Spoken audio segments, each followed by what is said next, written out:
Here's a breakdown of the key topics of Congress's structures, powers and functions. Structures of Congress. Congress is a bicameral legislature, meaning it consists of two chambers. The House of Representatives, number of members 435, apportioned based on state population, term length 2 years, constituency, smaller districts within states, leadership Speaker of the House, the most powerful position, majority and minority leaders. Whips, who assist in party discipline. Unique powers, initiates revenue bills, including taxes and spending, impeaches federal officials, chooses the president if the electoral college is tied. The Senate, number of members 100 with 2 per state, term length 6 years with staggered elections, constituency the entire state, leadership vice president who is the president of the Senate and votes in ties, president pro tempore, a ceremonial leadership position. Majority and minority leaders, whips, unique powers, confirms presidential appointments such as Supreme Court justices and cabinet members, ratifies treaties which requires a 2/3 vote, holds impeachment trials. The powers of Congress are mainly derived from Article 1, Section 8 of the US Constitution. Enumerated or expressed powers. Congress holds several key powers under this category. When it comes to legislation, Congress has the authority to make laws, levy taxes and borrow money. They also regulate interstate and foreign commerce. In terms of war powers, Congress can declare war and raise and maintain military forces. Judicially, Congress has the power to create lower federal courts and define crimes and punishments, such as treason. Economically, Congress can coin money, regulate tariffs, and establish a national budget.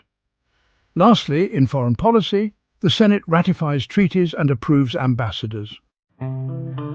Implied powers, often referred to as the necessary and proper clause, allow Congress to pass laws necessary to carry out its enumerated powers.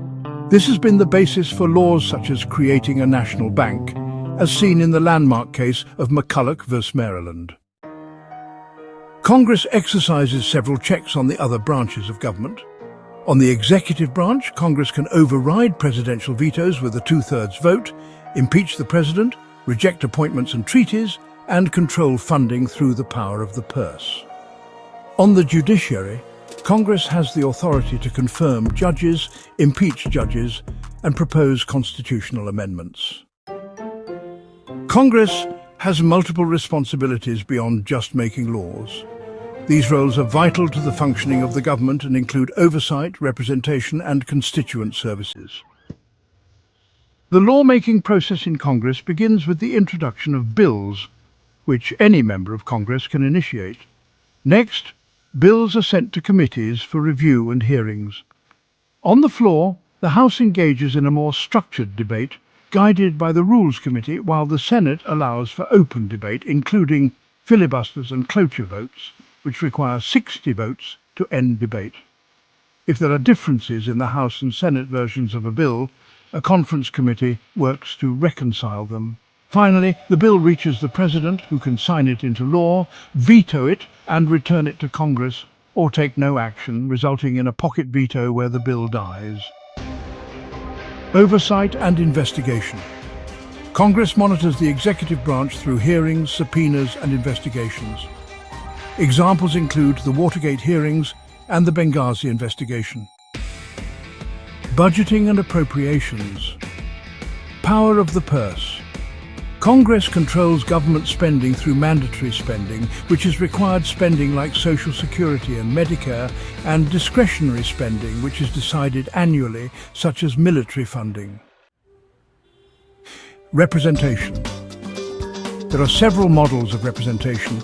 The delegate model, where legislators follow the will of their constituents. The trustee model, where legislators use their own judgment. And the politico model, which is a mix of both.